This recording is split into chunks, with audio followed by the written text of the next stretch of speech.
ಸಮಾಜ ಅಥವಾ ಸಮಾನತೆ ಬದುಕನ್ನು ಕಾಣಲಿಕ್ಕೆ ಆಗಿಲ್ಲ. ಅಸಮಾನತೆ ಒಳಗೆ ಈ ಸಮುದಾಯಗಳು ಬದುಕ್ತಾ ಇದ್ದಾವೆ. ಈ ಅಸಮಾನತೆಯಿಂದ ಬದುಕ್ತಾ ಇರೋಂಥ ಸಮಾಜಗಳನ್ನ ಜಾಗೃತಿಗೊಳಿಸಿ ಅವರಲ್ಲಿ ಸ್ವಲ್ಪ ಆತ್ಮಾಭಿಮಾನ, ಆರ್ಥಿಕ ಶಕ್ತಿಗಳನ್ನ ತುಂಬಿ ನಾವು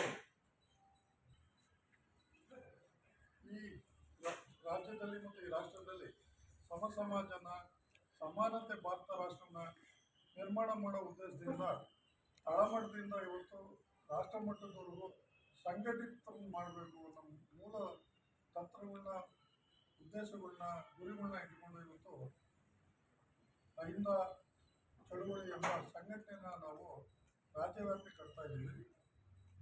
ಆ ಸಂಬಂಧ ಈ ದಿನ ಇಲ್ಲಿ ಮಂಡ್ಯ ಜಿಲ್ಲೆಯ ಪ್ರಮುಖರು ಇವತ್ತು ಇಲ್ಲಿ ಸಭೆ ಸೇರಿ ಈ ಕ್ಷಣದವರೆಗೆ ಸ್ವಲ್ಪ ಚರ್ಚೆ ಮಾಡಿದ್ದೀನಿ.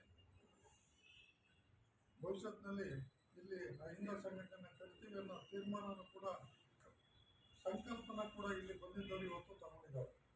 ಇದಿಷ್ಟು ಇವತ್ತು ಮಂಡ್ಯದಲ್ಲಿ ಎಲ್ಲ ಅಹಿಂದ ಸಮುದಾಯಗಳ ಮುಖಂಡರ ಸಭೆಯನ್ನು ಮಾಡಿದ್ದಾರೆ. ಇವತ್ತೇನು ಮಂಡ್ಯದಲ್ಲಿ ಕೋಮುವಾದಿಗಳು ಈ ಒಂದು ಕ್ಷೇತ್ರವನ್ನ ತಮ್ಮ ದಾಳಕ್ಕೆ ಬಳಸ್ಕೊಳ್ಳೋ ಪ್ರಯತ್ನವನ್ನ ಮಾಡ್ತಾ ಇದ್ದಾರೆ.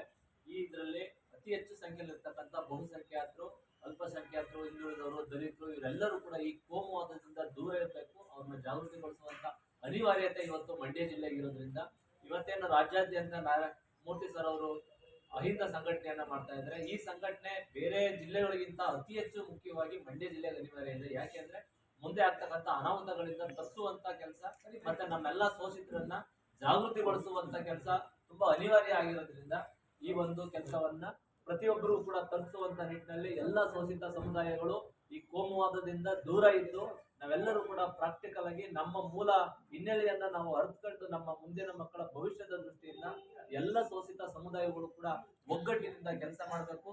ಕೋಮುವಾದಿಗಳ ಒಂದು ಆ ಕುತಂತ್ರಕ್ಕೆ ಯಾರು ಬಲಿಯಾಗಬಾರ್ದು ಅಂತಕ್ಕಂಥದ್ದು ನಮ್ಮ ಈ ಒಂದು ಚಳವಳಿಯ ಸಂಘಟನೆಯ ಉದ್ದೇಶ ಆಗಿದೆ.